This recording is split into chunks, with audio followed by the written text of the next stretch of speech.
많은 진형으로 탄식이 됐습니다. 예레미야 20장 9절을 보면 내가 다시는 여호와를 생각하지 아니하며 그의 이름으로 말하지 아니하리라면 나의 마음이 불붙는 것 같아서 벌수에 사무치니 답답하여 견딜 수 없나이다. 예레미야는 자기 종의 멸망 속에 자기 자신도 포함되어 있다는 사실을 알고 있었습니다. 그는 하나님께 울부짖으며 그러나 하나님의 말씀을 증언하지 않을 수가 없었습니다. 오늘 우리의 상황도 비슷한 자리로 나아가고 있습니다. 한국 교회가 쇠퇴할 거다. 아니, 한국 교회가 이제는 망할 것이다. 어떻게 우리 중에 이런 말을 쉽게 선포할 수가 있겠습니까? 그 속에 나도 내 교회도 포함되어 있기 때문에 그렇습니다. 우리 믿음의 동지들이 기독교 100주년 이 대강당 앞에 이렇게 같이 모여 예배를 드립니다. 저는 그런 이야기를 계속 들었습니다. 100주년 기념관 이 강당을 사용할 수 없다. 오늘 아침에야 이 강당을 사용할 수 있다는 이야기를 들었습니다. 마치 예장 목회자들이 불안당처럼 밖에 쫓겨나가는 것은 아닌가 마음이 아팠습니다. 도대체 누가 이런 장난을 뒤에서 치고 있는가 생각하면 생각할수록 마음을 아프게 했습니다. 사랑하는 우리 믿음의 친구 여러분, 우리 모두에게 들려오는 소리는 바로 한국교회가 붕괴되고 있는 소리입니다. 곳곳에 균열이 일어나고 있습니다. 우리는 지금 한국교회의 침몰을 가슴 아프게 지켜보고 있습니다. 명성교회 세습에서 우리는 한국교회의 자화상을 그대로 그 속에서 보고 있습니다. 그 중심에 영적 지도자들이 있습니다. 바로 우리 목회자들이 한국교회를 침몰하게 하는 주범이라고 이야기해도 과언이 아닐 것입니다. 우리는 계시록에 언급된 에베소 교회처럼 하나님에 대한 처음 사랑을 망각하고 있습니다. 망각하는 줄 알면서도 회개하지를 않고 있습니다. 마치 목이 뻣뻣해진 바로 왕처럼 우리는 계속해서 하나님을 저항하고 있습니다. 우리 모두가 피해자이면서 동시에 지금의 한국교회를 만든 가해자들이 바로 우리들인 것입니다. 저는 무엇보다 은퇴를 앞두고 있는 사람으로 우리 후배 목회자들에게 부끄러운 선배가 되는 것이 참으로 미안하고 안타깝게 생각하면서 이 자리에 섰습니다. 나 자신 스스로 누워서 침 뱉는 부끄러움과 아픔을 느끼면서 이 말씀을 전하고 있습니다. 우리를 정말 부끄럽게 하고 가슴을 아프게 한 것, 우리를 분노하게 한 것이 특별히 무엇일까요? 명성교회 하나의 지역교회가 건강하고 멀쩡한 노예를 망가뜨렸습니다. 조금 볼륨을 줄여주시면 감사하겠습니다. 그냥 놔두면 자기 뜻대로 안 될 것이라고 여겼기 때문입니다. 또한 명성교회가 통합총회를 우롱하는 범죄를 행했습니다. 자기의 세습 행위를 정당한 것으로 드러내고자 2013년 9월 99회기 총회가 90% 이상 압도적으로 찬성한, 그래서 제정한 총회 헌법 28조를 무너뜨렸습니다. 이를 위해서 총회 헌법위원회와 총회 재판국을 농락했습니다. 명성교회 지도자들은 이런 자기 잘못을 행하고도 회개하지 않고 있습니다. 수단 방법을 가리지 않고 자기 행위를 정당한 것으로 수많은 언론과 자기 사람들을 동원해서 자기 정당화를 하고 있는 오늘의 현실입니다. 바로 그 중심에 바로 그 한 사람, 김삼환 목사가 있습니다. 자기 보전을 위한 거짓과 교만과 탐욕이 도사리고 있습니다. 저는 개인적으로 김삼환 목사를 만났습니다. 세습하지 말라고, 그리고 한국교회를 위해서 돈을 내고 사람을 파송해서 사유하는 일을 하지 말라고 정중하게 부탁을 했습니다. 자기 카리스마와 재물을 이용해서 교회 직분자들과 교인들을 조종하고 매니플레이션을 했습니다. 그리고 거룩한 공교회를 사유하는 범죄 행위를 행했던 것입니다. 그것은 곧 하나님과 만몬을 동시에 섬기는 우상 숭배였습니다. 한국 교회를 어둠의 세력에 넘겨주려고 한 그 모습이 우리의 가슴을 아프게 하는 것입니다. 오늘 에레미야는 우리들에게 가르치고 있습니다. 하나님 앞에서 이스라엘을 불쌍히 여겨달라고, 우리를 구원해달라고. 그러자 하나님께서 하나의 길을 제시하셨습니다.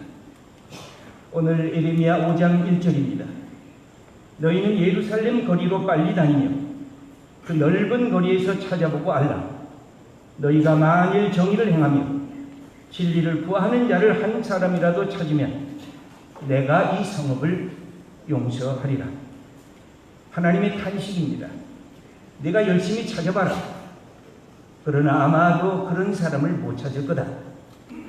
이 말씀은 하나님의 긍휼이 나타나 있는 동시에 하나님의 마음을 기쁘게 하는 사람들을 찾을 수가 없구나 하는 하나님의 쓰라린 아픔의 탄식이라고 우리가 말할 수가 있습니다.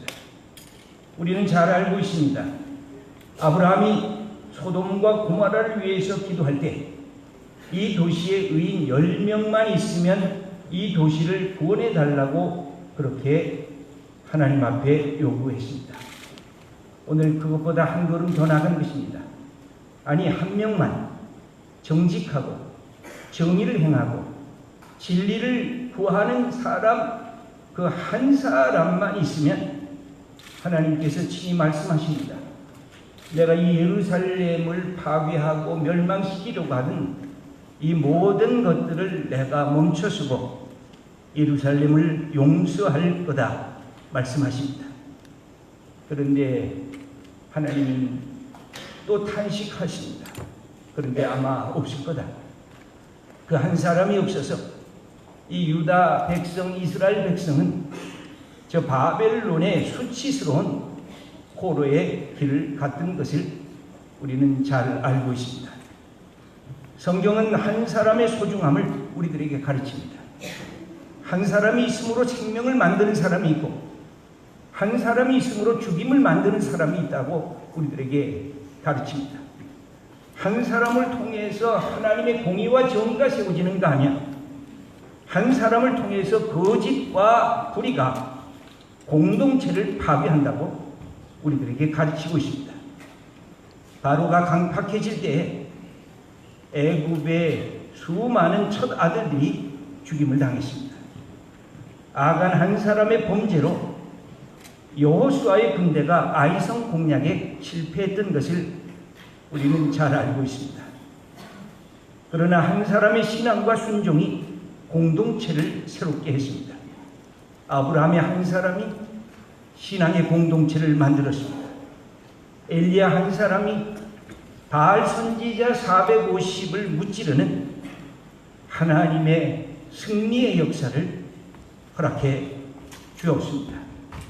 한 사람 아담의 범죄로 사망이 온 인류에게 온 것을 한 분 예수 그리스도로 말미암아 생명의 축복이 온 인류에게 미쳤습니다. 우리 하나님께서는 오늘 우리 이 시간에 바로 그 한 사람, 그 사람을 요청하고 계십니다. 그는 어떤 사람입니까?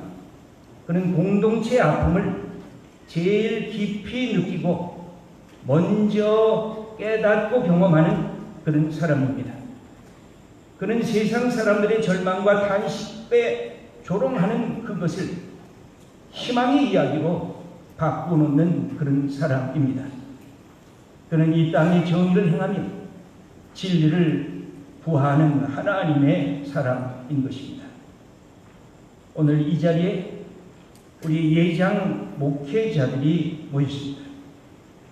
교회를 위해서 우리의 신앙의 선배들은 목숨을 걸고 신앙을 지켰습니다. 말씀이 옳다는 것이면 순종했고, 말씀이 아니라고 하면 그들은 과감히 거절했습니다. 우리 목회자들은 사람들 앞에 선 자가 아니라 하나님 앞에 선 사람들입니다. 우리는 하나님 앞에서 우리의 삶을 내건 사람들입니다. 우리는 성령에 의해서 붙잡혀 있는 사람들입니다. 하나님께서는 지금도 하나님의 마음을 기쁘게 하시는 그 사람을 찾고 계십니다. 바로 우리 한 사람 한 사람이 바로 하나님이 찾으시는 사람입니다. 우리들 알고 있습니다. 교회를 위해서 목사가 필요한 것이지 목사를 위해서 교회가 필요한 것이 아니라고 하는 이 당연한 사실입니다. 그런데 이 사실이 뒤바뀌어지면 교회가 부패했습니다. 교회가 타락했습니다.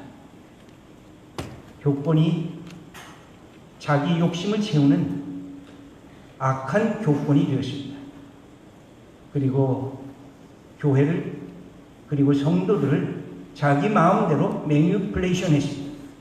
그것도 하나님의 이름으로, 그것도 성령의 이름으로 그리 했습니다. 왜 그렇습니까? 교회의 주인이 하나님이라고 말은 하면서 교회의 주인이 자기 자신이 되었기 때문에 그렇습니다. 우리는 하나님의 살아계신 교회의 주인은 우리 주님, 우리 하나님이신 것을 다시 선포하는 것, 그것이 우리의 이 시대에 우리에게 맡겨진 일인 것입니다. 여러분, 이 교회, 우리 한국교회를 위해서 충성하실 귀한 주님의 종들입니다. 하나님은 여러분들을 쓰시고자 합니다. 지금 우리가 당면하고 있는 이 일이 단순한 이 한 가지 일이 아니라 우리 속에 타락하고 부패한 우리의 악한 모습들을 회개하며 우리의 총체적인 우리의 잘못된 방향들을 뒤바꾸는 중요한 기회가 되기를 원하는 것입니다. 그래서 하나님의 마음을 기쁘게 해드리고 한국교회가 다시 아드폰테스, 다시 원점으로, 다시 말씀에 기초하고 다시 하나님 사랑하는 것으로 만족하고 교회가 주님의 교회인 것을 선언하는 그런 교회의 참된 모습을 회복하는 자리로 나아가는 것, 그것이 오늘 우리들에게 주어진 사명인 것입니다. 교회의 이 무너진 터전을 다시 세우는 것, 그래서 하나님의 이름을 높이고 하나님께 영광을 돌리는 바로 그 사람, 하나님은 바로 그 사람, 이 세상에서 하나님의 뜻을 실천하고 정직하고 정의를 행하며 진리를 구하는 바로 그 사람이 바로 우리들인 것입니다. 이 귀한 역사를 감당하는 주님의 종들 다 되시기를 축원합니다. 하나님 아버지, 우리 예정 목회자들이 이렇게 모였습니다. 가슴이 답답하고 아프고 탄식하면서 모였습니다. 하나님, 우리 속에 그런 그림자가 있었습니다. 우리가 구체적인 것을 통해서 이 일들을 회복하기를 원합니다. 하나님,